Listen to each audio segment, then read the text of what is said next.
Baiklah, sebelum kita mulai pembelajaran, kita berdoa dulu. Berdoa mulai. Berdoa selesai.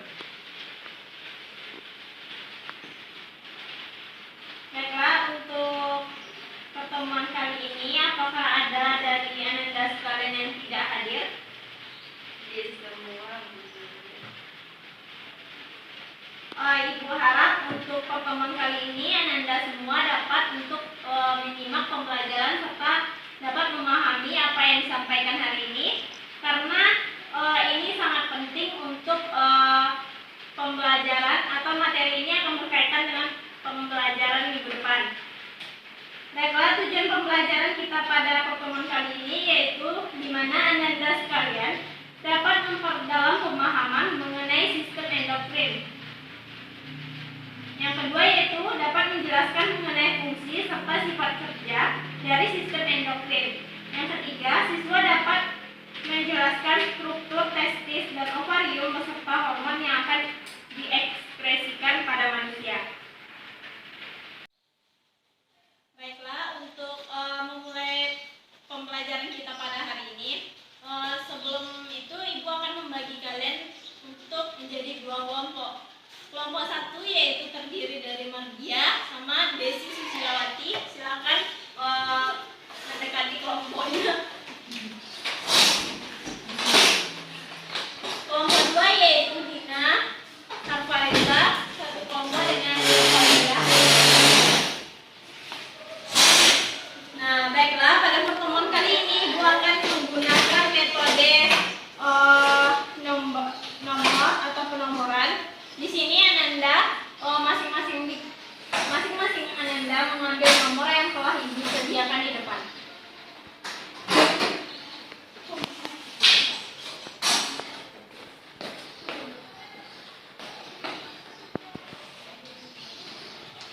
Masing-masing Ananda memiliki satu nomor untuk dipegang.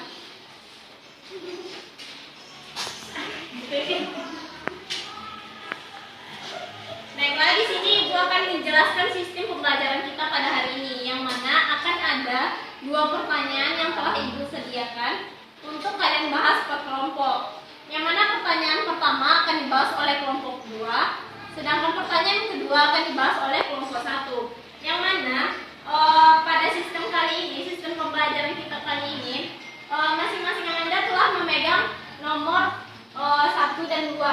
Maka nanti setelah kalian mendiskusikan masing-masing pertanyaan dengan kelompok kalian, maka nantinya nomor yang Ananda pegang akan Ibu panggil satu persatu untuk menjawab pertanyaan dengan secara acak.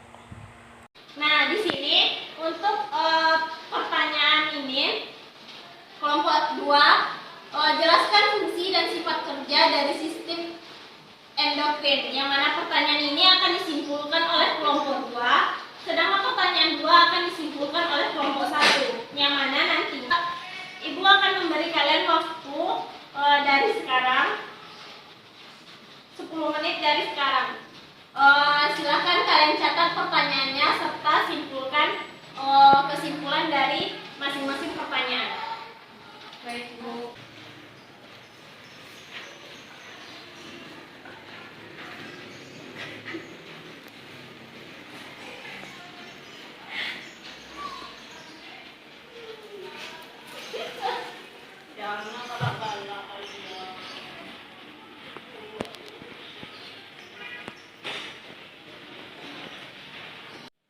Baiklah, waktunya telah habis. Apakah sudah selesai Anda semua?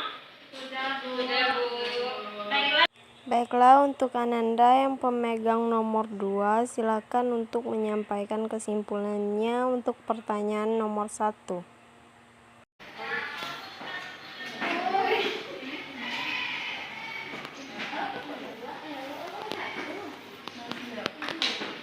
Silakan jelaskan apa yang telah kalian diskusikan tadi untuk pertanyaan nomor 1.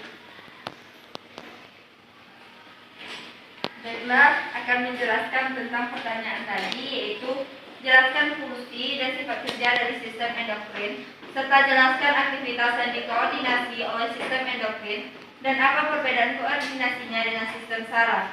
Nah, di sini kami menyimpulkan berdua tadi, yaitu sistem endokrin sendiri merupakan bagian dari sistem koordinasi yang bekerja dalam bentuk reaksi kimia dengan menggunakan senyawa kimia yang disebut dengan hormon.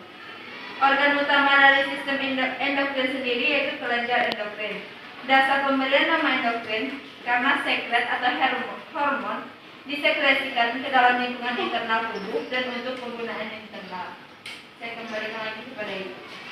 Baiklah, terima kasih kepada kelompok yang telah menyajikan kesimpulannya. Baiklah, di sini Ibu akan menambahkan yang mana kelenjar endokrin disebut juga dengan kelenjar buntu karena tidak mempunyai saluran khusus untuk mensirkulasikan sekretnya, sehingga sirkulasinya langsung melibatkan pembuluh darah, yang mana wilayah kerja koordinasi dari sistem endokrin bisa pada sel, jaringan, atau organ yang disebut dengan sel atau jaringan. Baiklah, untuk pemegang nomor 2, silakan untuk menyimpulkan hasil diskusi yang telah kalian dapatkan. Baiklah. Jadi kesimpulan dari kelompok 2 yang saya dapat dari bersama Dina dan Ia tadi, yaitu testis adalah organ utama dari sistem genilatia atau reproduksi, dan dalam hal ini juga bertanggung jawab sebagai salah satu dari organ sistem endokrin.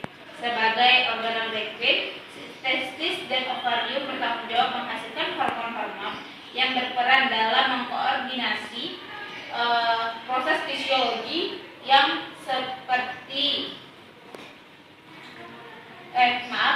mengkoordinasi proses fisiologi yang berlangsung pada sistem reproduksi seperti spermatogenesis dan oogenesis, pembentukan gonad, sifat sel sekunder, perilaku sel, dan lain-lainnya. Sekian dari kelompok.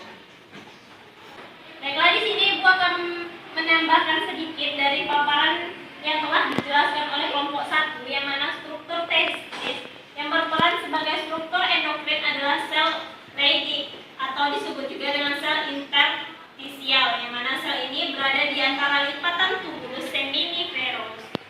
Yang mana hormon yang disekresikan adalah hormon testosteron atau androgen yang dapat berperan mengatur proses spermatogenesis, mengatur pertumbuhan dan perkembangan sifat sel sekunder jantan seperti pertumbuhan jenggot, kumis, kulit lebih kasar dan tebal, postur tubuh lebih membidang. Nah, sedangkan pada struktur ovarium yang berperan sebagai struktur endokrin, yang mana sel folikel dari antrum dan folikel berperan menghasilkan hormon estrogen yang berfungsi mengatur proses oogenesis serta mengatur pertumbuhan dan perkembangan sifat sel sekunder betina. Nah, baiklah, sampai di sini materi kita pada hari ini. Apakah masih ada yang mau ditanyakan? Bu.